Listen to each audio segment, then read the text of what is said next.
I was at work, though. I didn't see it till later. And then I got an email saying, yeah, my ballot was canceled due to a missing date. It's scary because, you know, maybe a lot of ballots won't be counted because of that. If people can't make a way to get, get here or get to their polling place. I mean, I work 12-hour shifts. I'm a healthcare professional. So, again, it was hard for me because I work pretty much the same hours as the polling booths. Last-minute mayhem in Pennsylvania today. As we've been reporting, the State Supreme Court of Pennsylvania, they're sided with the Republican National Committee and thus invalidated thousands of mail-in ballots, maybe tens of thousands, over benign errors. These were ballots that got in before Election Day, but perhaps had the incorrect date. Stephanie Gosk reported some people wrote their birthday. Some of them were missing signatures. In Philadelphia alone, 3,600 ballots like that are in question today, setting off a panic scramble there. And in 66 other counties to alert the affected voters, the voters that turn these early ballots or absentee ballots in with those minor mistakes. They're trying to get them back in to cast new ballots, same-day ballots today. Of course, some people vote by mail because they cannot show up today at their polling places. It is, though, the point, right? It's part of a broader Republican effort, one we've been covering on this program for years now.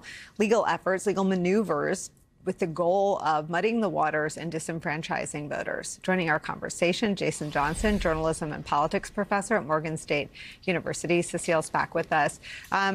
Jason, whatever you are moved by, I do want to get your thoughts on what's happening in Pennsylvania. But first, tell me what you're watching today and how you're feeling.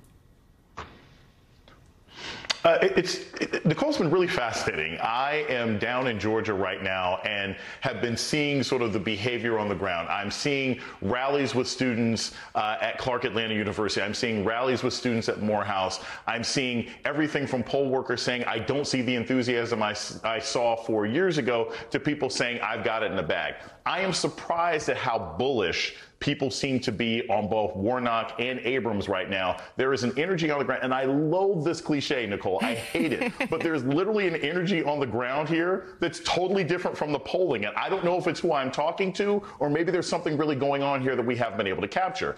I will say this about Pennsylvania. What's been interesting to me, and I did a thread about this where I included Deadline White House. About a week and a half ago when I was on the show, I mentioned a lot of my students hadn't registered to vote, right? The League of Women Voters reached out to me and sent like a Delta Force team to my campus and registered all my students.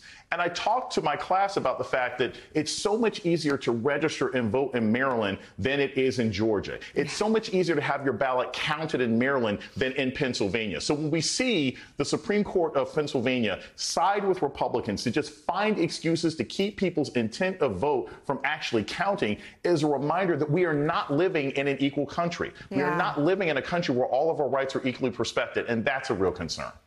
I love that they reached out to you. That gave me my first chills of the night. Let me bring into our coverage Rick Hasson, UCLA Law School professor, director of the Safeguarding Democracy Project. Never have we needed that more. It's designed to promote and ensure free and fair elections. Just please start by telling me what you're watching and what you're, when you're not on with us, what you're looking at and where you're working the phones and watching for data.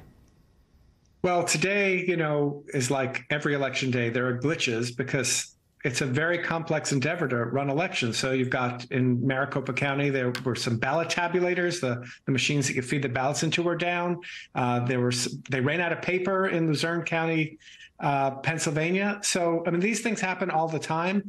Unfortunately, each of these things are now being accompanied by misinformation and disinformation, trying to cause people to have more doubts about the integrity of our election process. And that's really worrisome before the votes even get counted. In your view, Rick, what are the most egregious examples of just that you describe, where like honest mistakes that are being addressed by nonpartisan election workers are being distorted and sort of repurposed for the disinformation audience? Yeah, well, you're seeing that in Arizona right now, where Maricopa County, largest county in Arizona, they had some glitches. And that has now been translated into people making claims that there were really long lines to vote, that there's voter suppression going on, that there's something intentional going on because the Secretary of State who's running for governor is the one in charge of the election in the state. And so, it's kind of the fog of war that takes place on Election Day. But, since the Trump era, a lot of these things stick. And a lot of people believe their elections are not secure, when in fact, our elections are pretty well run and pretty well made. Cecile, they only believe that on one side, really. I mean, Republicans believe, because Donald Trump told them to believe, that our elections are not secure. Chris Krebs, lifelong Republican, got fired 2 days after the election because he declared it the most secure election in America's history. How do you sort of sift through this? No, it's really tough, and I'm really glad you brought up the state of Pennsylvania, which is a classic case. And I mean, it's just horrifying. This has, of course, always been exclusively on the Republican Party's agenda, and that is to make it harder for people to vote. Certainly, my home state of Texas is case in point. But in Pennsylvania, of course, in the governor's race there, we have a candidate, the Republican candidate, who bust people to the January 6th insurrection, who is an election denier.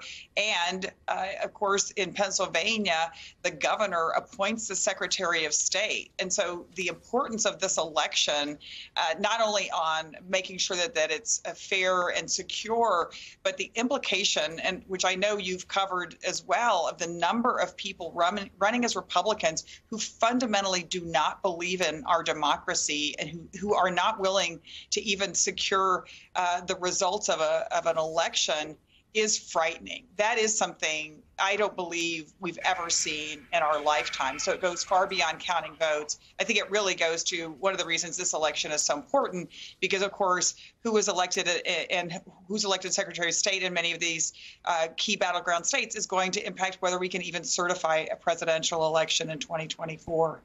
Yeah, I mean, I did a call a week ago with our election desk, and I to your point, Cecile, I said I want all the normal stuff, but I want the new normal stuff, right? The kind of people that Trump tried to corrupt to turn the election, to turn his defeat into a win. Cecile Richards, Rick Hasen, it's such a privilege to talk to both of you anytime, but especially today. Thank you so much.